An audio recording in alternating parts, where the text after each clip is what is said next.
దర్శకరత్న దాసరి నారాయణరావు మరణం తర్వాత టాలీవుడ్లోనే కాదు ఆయన ఫ్యామిలీలో సైతం ప్రకంపనలు రేపుతోంది. దాసరి అంత్యక్రియలు కూడా ముగియకుండానే ఆయన పెద్ద కోడలు దాసరి తారక ప్రభు భార్య సుశీల ఆస్తి గొడవలపై ఏకంగా మీడియాకు ఎక్కడం పెద్ద రచ్చగా మారింది. ఓవైపు దాసరి అంత్యక్రియలకు ఏర్పాట్లు జరుగుతుండగానే సుశీల ప్రెస్ మీట్ పెట్టి మరీ ఆస్తి గొడవలపై మాట్లాడటం అటు ఇండస్ట్రీలోనూ ఇటు దాసరి సన్నిహితుల్లోనూ తీవ్ర ఆందోళనకు కారణమైంది.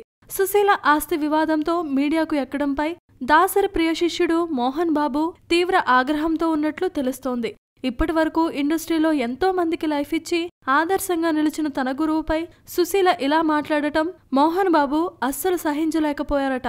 దీంతో మోహన్ బాబు సుశీలను తన ఇంటికి పిలిపించుకొని మరీ స్ట్రాంగ్ వార్నింగ్ ఇచ్చినట్లుగా ఇండస్ట్రీలో చర్చలు నడుస్తున్నాయి. ఇలాంటి పిచ్చి పనులు మానుకోవాలని, నీకు అన్యాయం జరిగితే దాసరి గారి కార్యక్రమాలు పూర్తయ్యాక పెద్దల సమక్షంలో చర్చించుకోవాలే తప్ప ఇలా దాసరి గారి అంత్యక్రియలు కూడా పూర్తి కాకుండానే మీడియాకు ఎక్కడం సరికాదని ఫైర్ అయ్యారట.